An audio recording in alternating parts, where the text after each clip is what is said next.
So today I wanted to sit down and tell you a video. Tell you a story in this video. She is awake, so if you hear whining, that is why. Bella, this is a story about Bella. She, about a year ago, on May 30th, 2018, I got a call. Actually, let me backtrack a little bit. It was about 10:30. I was at school. Now, for my whole senior year, I got out around like 11:15, I think. So it was around 10:30. My mom texted me, and she was like, "Hey, Bella's still asleep. This is a little odd. Like, I don't know what to do." I was like, "Well, just let her sleep. Maybe she's really tired." I don't even know why she would have been tired, but I just thought maybe she was a little tired. So then it hits like 10:45, 11, and she calls me. Like, she doesn't call me when I'm at school. So that freaked me out a little bit. I answered, and she was freaking out. She said she went in there, she was awake, she was laying flat on her back, staring at the ceiling, and was completely pale, wasn't moving, slow breathing. Like, it was so weird. So at this point, I'm like trying to get home as fast as I can, safely, of course. She brings her downstairs, and I guess she gave her something to eat. And when she put her down, her entire body was shaking. She looked like she might have been having a seizure. So I get home, and I instantly think, let's check her sugar. I don't know why. My mom's a diabetic, so we had a meter there. We just used my mom's meter. We checked her. She was over 400. We checked her. Well, we called the doctor. We waited for the doctor to call us back. In that time, I checked her again, and she was still over 300. Now, the meter was fine as far as we knew. Like, my mom used it. Her A1Cs always matched up with what the meter was showing. It was never like, oh, well, she needs a new meter. So then the doctor calls back, and he tells us, go to the ER. Now, the only reason I didn't rush her straight in, I wanted to, but the only reason I didn't was because my doctor's office does a lot of testing in office, and they're closer than the hospital would be. So I wanted to see if they wanted me to take her in there. She seemed fine at this point, too. She wasn't having any more symptoms. So we took her into the ER. Now, again, my doctor's office was like 10 minutes away. The hospital was like 45. Well, the hospital they wanted us to go to. So we got to the hospital, and they just kind of looked at us like, what do you mean? Like, she's fine. I'm telling you, like, her sugar was over 400, and then it was over 300. She'd only had breakfast to eat, which, yeah, it wasn't the greatest breakfast in the world because my mom was trying to get her something quick in case she was going to pass out or something. So they took her sugar, they did A1Cs, they did all this testing, and that all came back normal. They're like, well, she's not diabetic, her A1Cs are fine, this and that. And then the last thing they wanted to do before we left was test her urine. Well, I mean, right now she's only 2.5. She's just barely potty trained, so they had to do a catheter because they tried with one of those like diaper things that collect the urine, and it didn't work. So they had to do a catheter, which, if you've ever had a catheter as an adult, hurts and is scary, let alone on a 1-year-old. So we had to do that. They tested her urine. They said there was no sugar in her urine. So we went home. Luckily, she was acting fine. She was hyper. She was back to her normal self. We went to her checkup appointment, and they ordered more blood work just to be safe, and everything came back normal.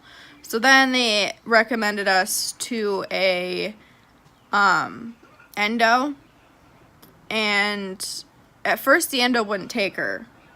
I don't know why. I guess it wasn't as big of an emergency because the testing came back normal, but like, I was still testing her, she was still having symptoms every once in a while, and like, she was still having high blood sugar. It wasn't nearly anything as high. Now, at the hospital, they told us that the meter was probably bad, and that can happen sometimes.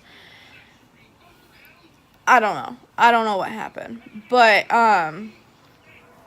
so when we started trying to go to the endo, they wouldn't take her. And my family doctor's like, okay, well, let's keep testing her twice a day, see what her readings are. The endo might end up taking her, and in the meantime, we'll get her tested to see if she's having seizures, if she had a seizure, stuff like that. That test came back completely normal. We finally got into the endo, and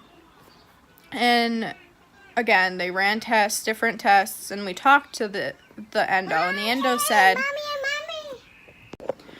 endo said that she thought her blood sugar was plummeting and then was coming back up, and when it came back up, it was skyrocketing to get her back to her normal because her pancreas was still working in some aspect.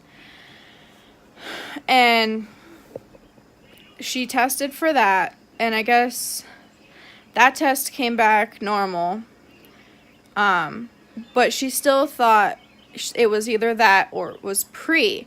Now, the problem with pre is that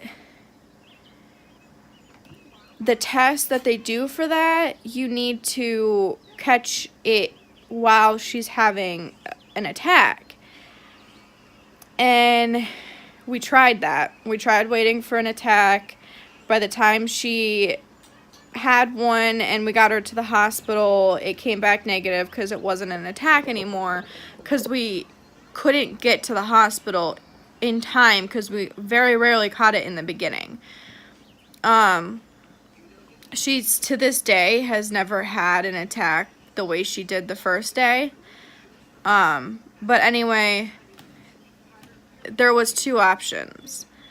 There was an option to wait it out and get her tested while she was having an attack, or put her in the hospital for 3 days at 1 year old and have her continuously monitored with no food, and she would just have drink.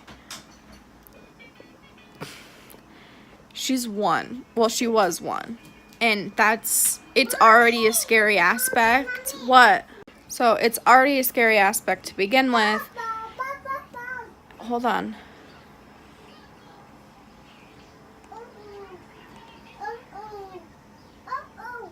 You asked for SpongeBob. That's what's on. That's what you're gonna watch. So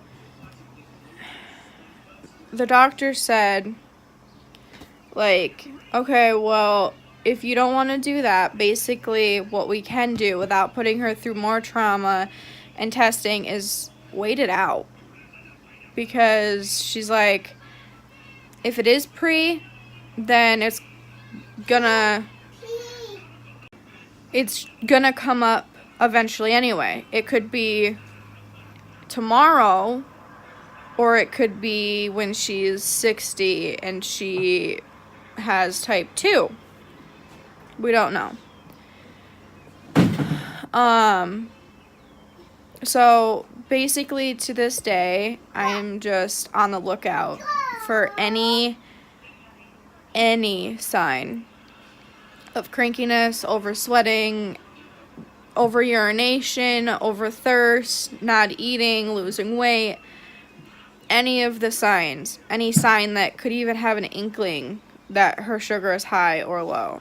And I test her every single time because guess what? She has a lot of those symptoms just from the fact of being 2. It doesn't always mean that her sugar is everywhere.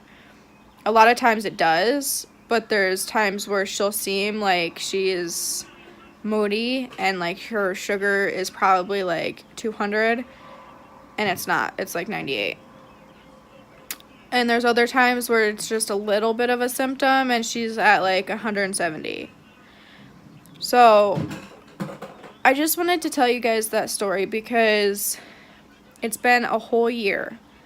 And I'm so thankful that we haven't had any, I would say like more scares. I'll insert some pictures here. I didn't take many pictures because I didn't vlog or anything back then, but there are some.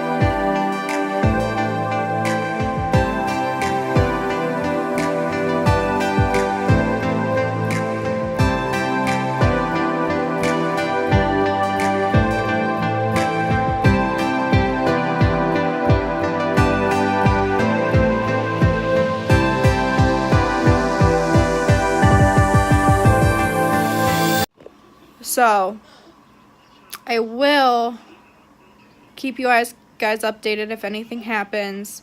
Just wanted to let you know if in future vlogs you see something, which you probably won't unless we purposely put it in there. But in case you do, or in case something happens, I don't want you guys to be like, what's wrong? Like, I just wanted to let you know and kind of create awareness to the fact that you can just be waiting it out for your child to literally have a life-threatening disease. And it's not always just, boom, they're diabetic. Sometimes it is years of waiting and testing and making sure that they're okay and changing their diet to try to help, which with type 1 isn't going to help anything at all. The only thing it's going to help is keep their sugar a little bit level, but if they're...